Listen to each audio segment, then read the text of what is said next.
jurkam. Sekarang mas saya bukan jurkam. 2019 bikin lagu, 2019 ganti presiden. Yang tampan dan ganteng. Ya, itu Dery Sulaiman yang nyanyi. Jadi kalau masalah mencintai Prabowo jangan diajarkan Dery Sulaiman. Cuman kenapa kemarin milih Anies? Ya karena memang menurutku yang paling sedikit mudaratnya Pak Anies, gitu aja. Beginilah cara Ustadz Dery Sulaiman mengusulkan Kiai Juju untuk minta maaf ke netizen. Karena apa Kiai Juju kok dibully oleh netizen? Yang diduga mayoritas adalah anak-anak milenial yang masih di bawah umur. Itulah bahayanya medsos. Ya Allah, hidayah Allah. Jadi gitu. Jadi kalau aku tuh mikir kemarin kan, kalau aku 2014 aku dukung kalah, 2019 aku dukung kalah, nanti kalau aku dukung lagi kalah lagi, makanya aku dukung Anies, akhirnya menang kan.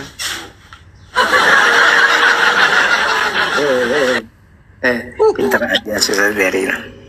Main cantik Pak Kiai, main aman Pak Kiai. Ari akhafud darurente eta teh perintah Rasul, lain mau agama belegug.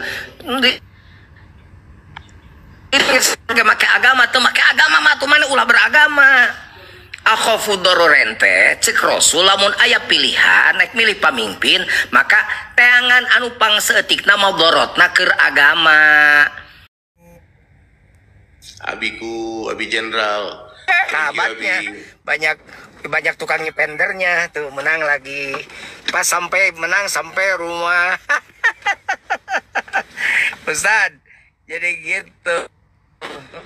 Jangan suzon gitu Pak Ustadz. Jadi Udah kita satu gini loh Pak Kiai. Ini kesimpulan. Dery Guswan Pramona atau lebih dikenal dengan nama Dery Sulaiman.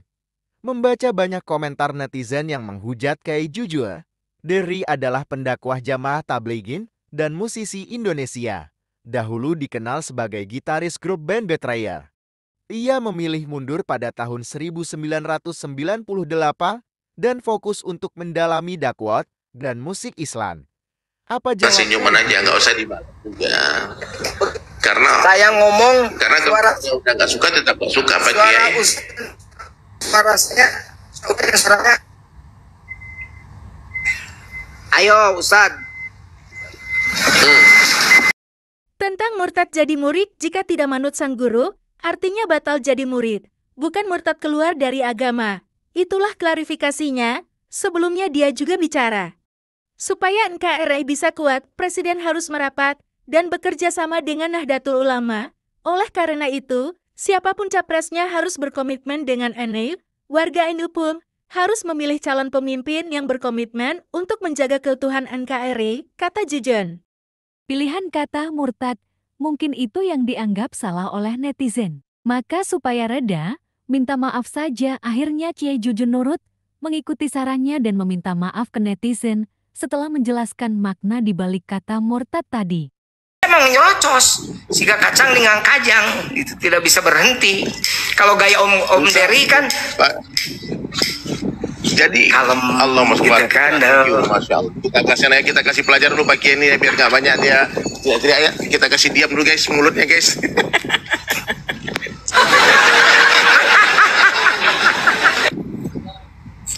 Jadi dibilang Ustaz itu bela diri. Awas guys. Nggak begitu. Kiai Jujun, ini ada yang komen nih. Aslinya videonya Pak Kiai Jujun nggak kayak gitu. Itu bela diri tuh, ngeles tuh katanya. Dengar aslinya video, saya buktikan videonya. Dengarkan baik-baik. Murtad jadi muridnya. Aslinya itu begitu demi Allah, wallahi tallahi billahi. Begitu aslinya. Udah sumpah tuh, pakai huruf kosam sumpahnya juga. Udahlah, kalian tuh mancing-mancing emosi Pak Kiai. Orang ini bercanda Pak Kiai. Yai, orang-orang tuh sengaja ngerjain Pak Kiai biar marah-marah terus. Ya. Dia sengaja mancing-mancing. Padahal saya tidak marah, ngomong saya tinggi begini. Iya, kalau aku lihat itu memang benar ya Pak Kiai itu orang salah paham, dipikir ngegas terus. Padahal nggak ngegas kan, memang saya ini gitu. suara saya kan begini. Kayak begini suara saya ngomong, ya Ustaz Dery tahu kan, di TV One saya ngomong kenceng kan. Kita sering di TV One. Jadi bukan emosi. Bareng-bareng kita, suara saya kan begini. Suara Ustaz Dery begitu. Kalau suara saya jadi lemah bukan Jujun. Saudara-saudara jadi begini ya. Bukan Jujun. Dan nyeri sana sirah nage. Saya ngomong gitu mah gitu kan. Tapi dia bukan begitu asli. Dia bilang ngeles itu. Dia bilang Ustaz Dery jangan percaya, video asli nggak kayak gitu. Itu kayak Jujun tuh ngeles katanya. Oh, video aslinya tinggal kan, kecuali dipotong. Saya sudah sumpah itu dengan nama Tuhan 3 kali, itu bahaya. Kalau ngeles. Itu pun yang ngerekam namanya Titin, perempuannya itu. Kan ada perempuan, dipikir itu Titin yang ngerekam. Iya, kalian tuh masa pakai tungguan jelasin baik-baik. Tungguin aja keputusan KPU. Ya, begitulah SDM 02, SDM 01, SDM 03, SDM Indonesia itu kan begitu. Pak Kiai, dia bilang tuh, sumpah kok jadiin mainan. Ya itu, sumpah jadi mainan. Itulah orang yang memang sudah julid. Sumpah kok jadi mainan. Saya tidak main-main dengan sumpah saya, karena saya yang menjalankan, saya yang berkata. Apaan sih? Dia bilang Ustaz Dery jangan percaya itu aslinya video nggak kayak gitu. Apa sih, gimana video asli sih? Nanti saya kirim videonya. Saya juga dapat videonya dari orang. Saya kirim ke Ustaz Dery ya, videonya ya. Saya kirim, dengerin.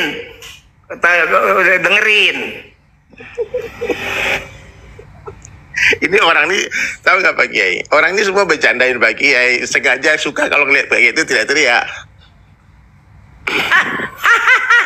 Padahal saya bukan teriak-teriak, saya kan suaranya begini.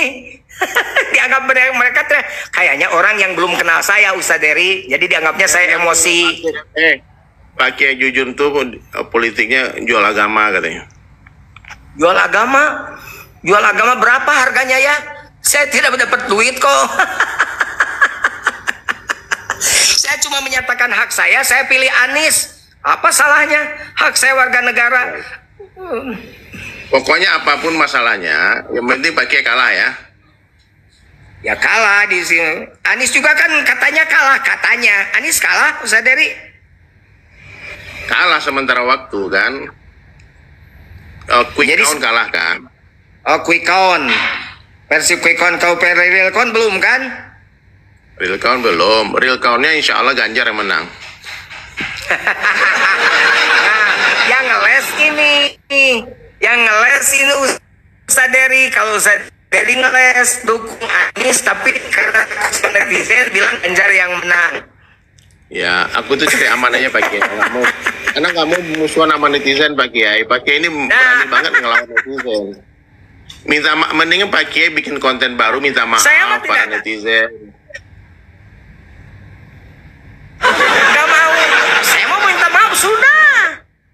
Baik. Saya minta maaf jika saya salah. Tapi Akhirnya Kiai Jujun beberapa kali meminta maaf ke netizen dengan gayanya sendiri sebagai pemuka agama. Beliau minta maaf sesuai saran dari Ustadz Dery. Tampaknya kalau dialog langsung itu sangat enak dan nyaman. Sama seperti halnya dialog dengan keturunan Belanda di Indonesia. Berikut ini kita kupas perpolitikan zaman dahulu yang belum tuntas mengenai lahan perpondeng zaman Belanda. Nenek gitu, tapi ke samping gitu, karena keturunan asli dari Panembahan. Dengan munculnya isu Ganjar adalah keturunan Belanda telah diklasifikasi. Klaim isu tentang Ganjar Pranowo yang merupakan seseorang berketurunan Belanda kemudian dibantah oleh Ganjar melalui akun YouTube miliknya saat dirinya berkunjung ke rumah salah satu presenter terkenal Indonesia, Andi Noya. Di dalam video tersebut, Andi menanyakan perihal isu tentang Ganjar yang merupakan keturunan asing, yang kemudian langsung dibantah dengan ringan oleh Ganjar. Beda dengan keturunan Mr. Hofland yang menikah dengan keluarga kerajaan Pajajaran. Keturunannya kini bicara tentang nenek moyang mereka, serta peninggalannya yang ada di Indonesia. Sama itu Nenek ya? nenek itu teh. Bukan buyut, nenek teh. Ya, terakhir saya menginjakan di sini itu tahun sekitar 2002. Kala itu selesai main di Porda saya itu, Oh, pernah dipakai untuk Porda di sini? Iya, saya kebetulan dulu tim Porda Kabupaten Subang, cabang olahraga sepak bola. Selepas main di Majalengka, saya ingat banget itu terakhir. Karena kemalaman pulangnya, karena di Subang itu sore saja sudah tidak ada kendaraan. Karena pulangnya malam, akhirnya saya dengan teman-teman itu nginep di sini. Itu di Subang Plaza ini. Nggak usah sampai masuk lah, di gerbang aja. Assalamualaikum. Assalamualaikum. Oke, Nah, coba ceritain. di sini adalah salah satu hotel yang paling megah ya di Subang ini. Pemirsa bisa melihat sendiri, ini sudah tidak terpakai sangat lama, mungkin udah puluhan tahun ini. Semenjak dari 2022. Pelukis dari Belanda didatangkan ke sini. Penulis, pengarang datangkan ke sini zaman dulu tuh gitu. Kalau pelukis untuk menggambar pohon-pohon yang berkhasiat, disuruh menggambar pohon kina, pohon karet. Semua itu dulu kan belum populer foto belum secanggih sekarang. Nah, para pengarang yaitu bercerita tentang Cisalak. Cisalak itu pasar Cisalak itu di buku Jentenbring yang ditulis tahun 1860. Sebelum ada Jalan Cagak, Tanjung Siang, Kasomalang belum ada, pasar hanya satu-satunya. Pasar Cisalak itu dulu itu pendopo. Nah, di buku Jentenbring itu begitu. Di pasar Cisalak itu dulu pendopo. Kenapa dibilang penjajah? Ternyata di buku Jentenbring bukan menjajah sebenarnya. Bagi masyarakat Indonesia sekitar perkebunan kekuasaan Tuan Hoffland dari zaman penjajahan hingga kini banyak yang masih hidup sederhana. Kecuali bagi mereka yang bersekolah tinggi. Yang tidak bersekolah masih tetap hidup bersahaja lewat tani dan dagang. Assalamualaikum. Ngeri banget deh. Pisang lilin. Sok dibungkus satu ayam pisang goreng tuh.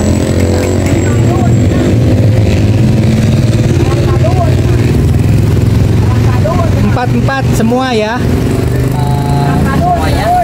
Iya, empat. Dua semua. Tapi pisangnya mah 4.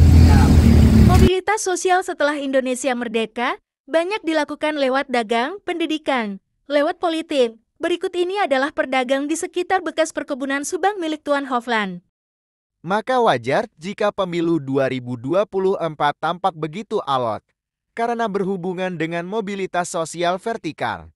Alotnya hingga melibatkan pemuka agama seperti di awal video ini. Di Indonesia itu tidak ada tempat yang Ke patung lewat sini bisa. bisa. Ah, kenapa dari yang susah tadi? Ini ikonnya ya. Ini ikonnya nih pemirsa nih. Kalau di mitologi Yunani itu yang senturi ya. Nah, Dia setengah badannya kuda, setengah badannya lagi manusia. Nah, ini ikonnya Hotel Subang Plaza. Kalau patungnya mah masih gagah, Pak Haji. patungnya mah. Nah, tapi bangunan itunya tuh lihat tidak dulu. Itu namanya masih ada Hotel Subang Plaza. Mana? Itu, Pak. Oh, ada namanya masih? Itu masih ada, tapi udah ketutup pemirsa. Oh iya, tuh ada Ya, tulisan sudah tertutup. Hotel Subang Plaza. Ini kayaknya sering dipakai uka-uka kayaknya.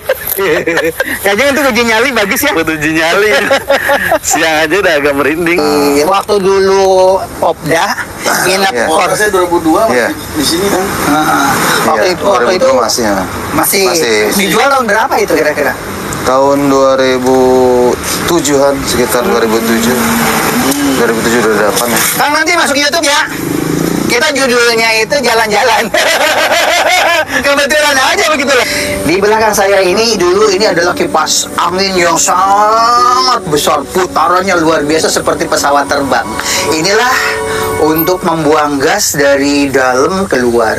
Dan dari sini juga dulu itu ada sirene, bunyinya begitu untuk subuh atau mau puasa biasanya di daerah Sanca, Pasangrahan, bahkan Konang, bahkan Larang atau Wanasuka, itu semuanya itu kalau nunggu imsak itu nunggu di sini di Serindunya itu bisa sampai ke Tanjung Siang, Cisalak, kemudian Binung. Ini semua wilayah mendengarkan sirine dari sini.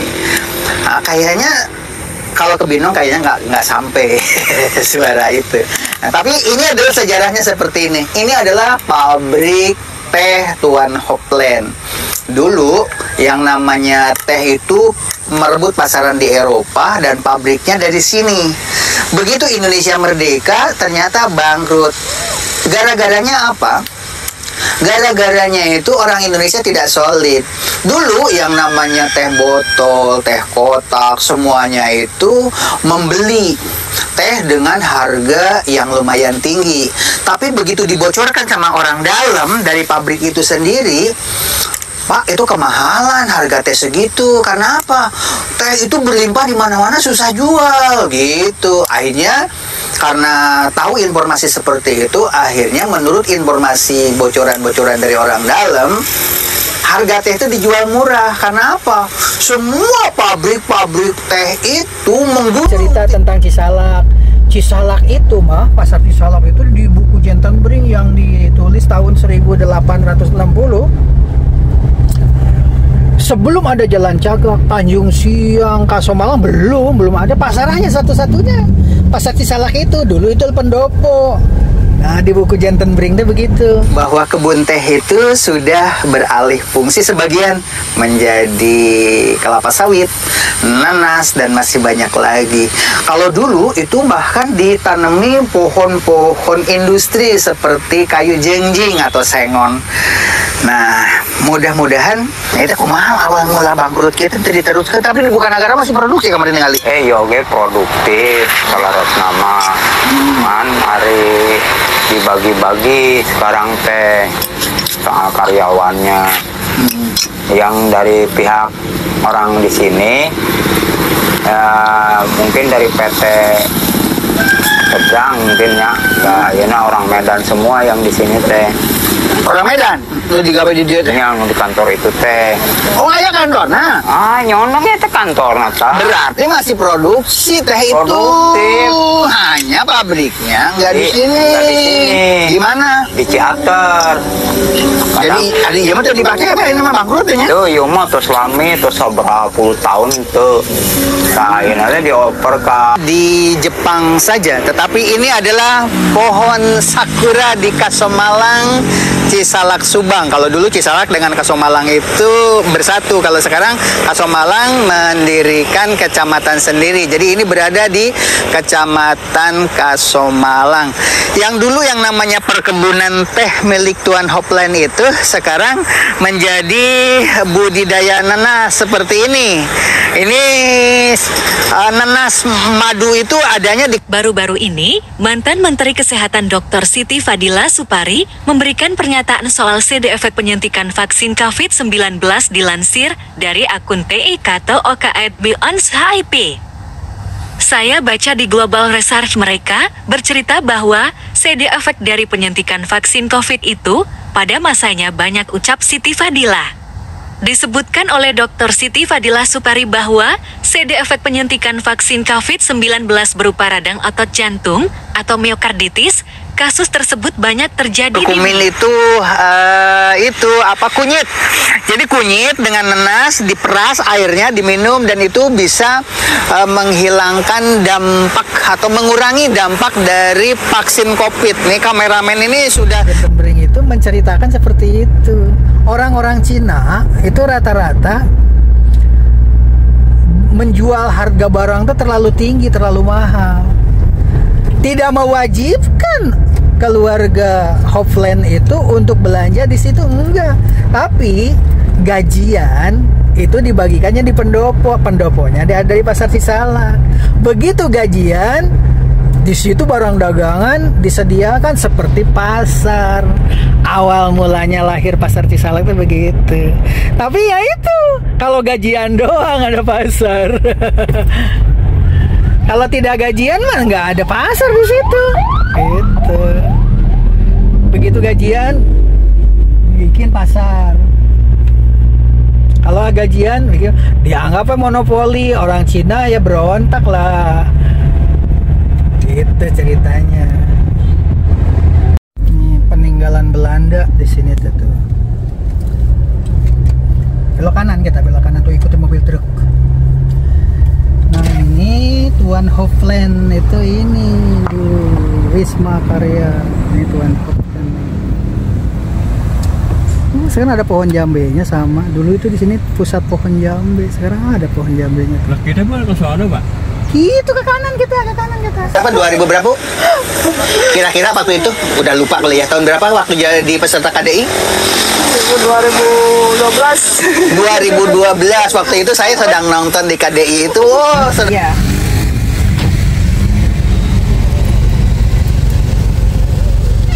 Dulu di sini sempat jadi terminal di sini.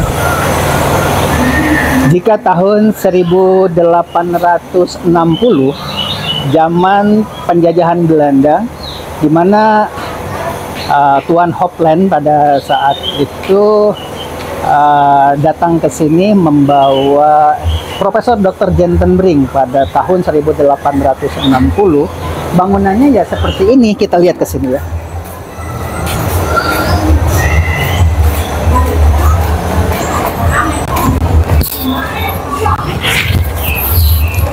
Nah, bangunan pasar tradisional itu 60 penjajahan Belanda, Tuan Hofland. Ini satu-satunya jalan ini, jalan bersejarah ini.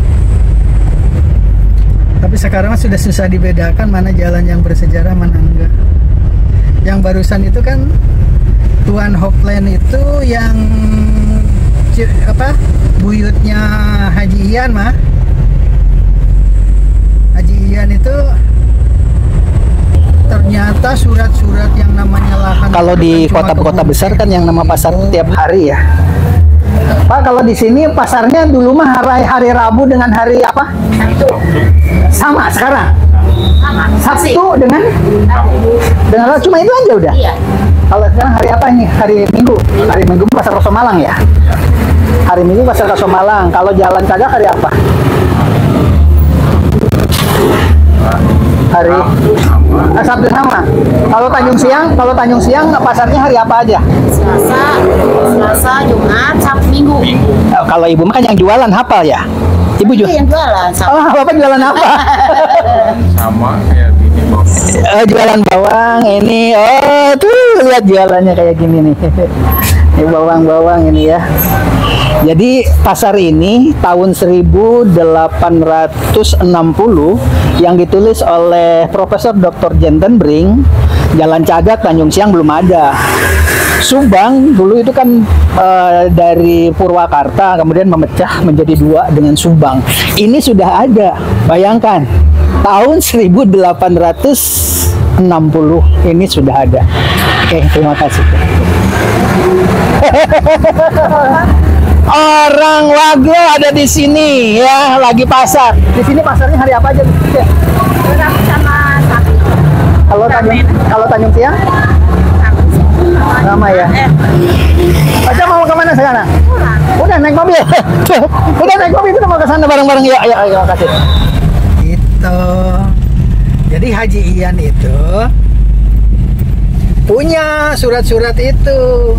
Kata Haji Ian, lahan dari mulai Bogor, Jakarta yang dipakai pabrik mobil Timor di Cikampek sampai semuanya itu adalah milik keluarga saya, tidak akan habis sama 7 turunan katanya. Tapi sayang, saya turunan yang ke-8.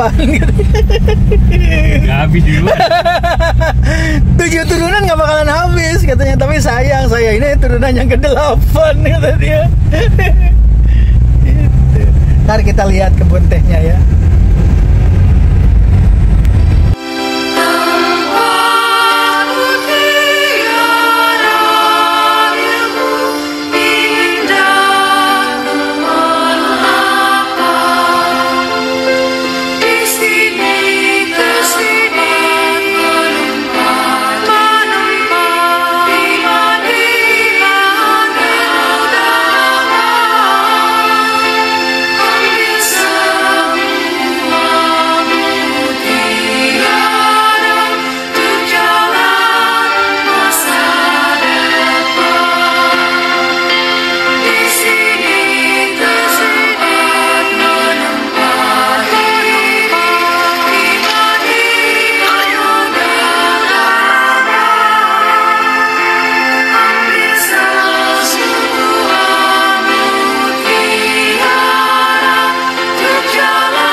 Padahal bupatinya itu dari Bekasi, Pak Ruhimat ini kan.